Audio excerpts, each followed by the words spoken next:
స్లోగన్లు తర్వాత ప్లీజ్ ఆగాలి. సార్ చెప్పే విషయాలు వినాలి, మీరు కొంచెంసేపు ఆగాలి.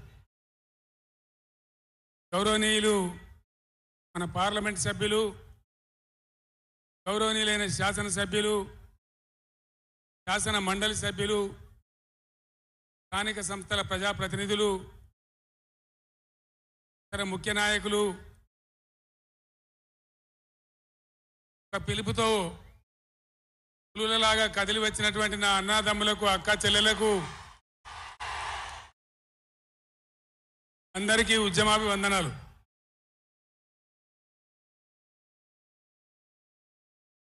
దయచేసి నినాదాల తర్వాత ప్లీజ్. 4 ముచ్చట్లు మీకు సంజాయిస్తే నా పని అయిపోతుంది. ఇలా బాబా అవన్నీ మంచి చాలా బాగుంది. ఈరోజు నల్గొండలో చెలో నల్గొండ ప్రోగ్రాం తీసుకున్నాం. కారణం ఏంది, ఎందుకు మనం ఈ సభ పెట్టాల్సి వచ్చింది? నా కాలు ఇరిగిపోయినా కుంటి నడకతోనో కట్టబెట్టుకోనో ఆయాసంతో నేను ఎందుకు రావాల్సి వచ్చింది? ఈ విషయం దయచేసి హరీశ్వర్ లాగడా రాదా రాజేశ్వర రెడ్డి చెప్పచ్చు కదా ఒకసారి, వాళ్ళకి ఏంది అది చేస్తున్నాడు.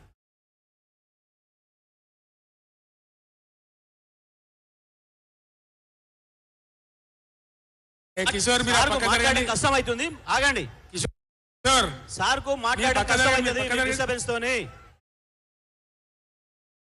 మళ్ళీ మీరు పక్క జరగండి, ఆగండి.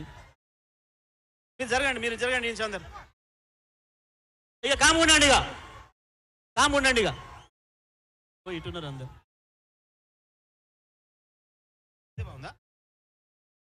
మైక్ ఆయన గర్రమంటుంది.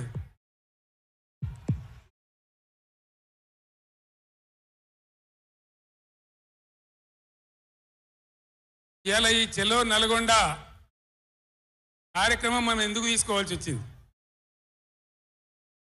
కొందరికి ఏమో ఇది రాజకీయం. ఇలా మనం పెట్టింది ఉద్యమ సభ, పోరాట సభ, రాజకీయ సభ కానే కాదు. కృష్ణా నదిలో మన జలాలు అనేది, కృష్ణా నీళ్ళ మీద మన హక్కు అనేది మనందరి బతుకులకు జీవన మరణ సమస్య, కావో రేవో తేల్చే సమస్య. ఈ మాట తెలంగాణలో పక్షిలాగా తిరుక్కుంటా నేను చెప్పబట్టి ఎవడా మైక్, అది ఎవడా మైక్, ఎవడా ఏమిరా నువ్వు కూడా అక్కడ నువ్వు అయింది.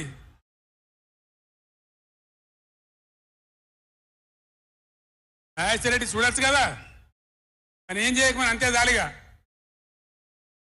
బాగానే ఉందా, ఏం చేయకమను.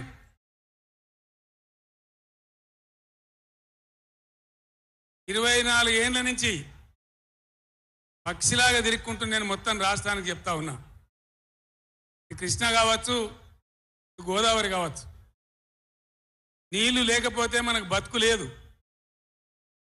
ఆ ఉన్న నీళ్ళు కూడా సరిగా లేకపోతే బతుకులు వంగిపోయినాయి. ఇదే నల్గొండలో 1,50,000 మంది మునుగోడు, దేవరకొండ, ఇతర ప్రాంతాల బిడ్డలై ఫ్లోరైడ్తో నడుములు వంగిపోయినాయి.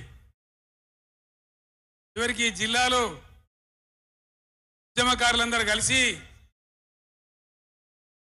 ఆ ఫ్లోరైడ్ ఎఫెక్ట్ అనే బిడ్డలను తీసుకుపోయి ప్రధానమంత్రి టేబుల్ మీద పండబెట్టి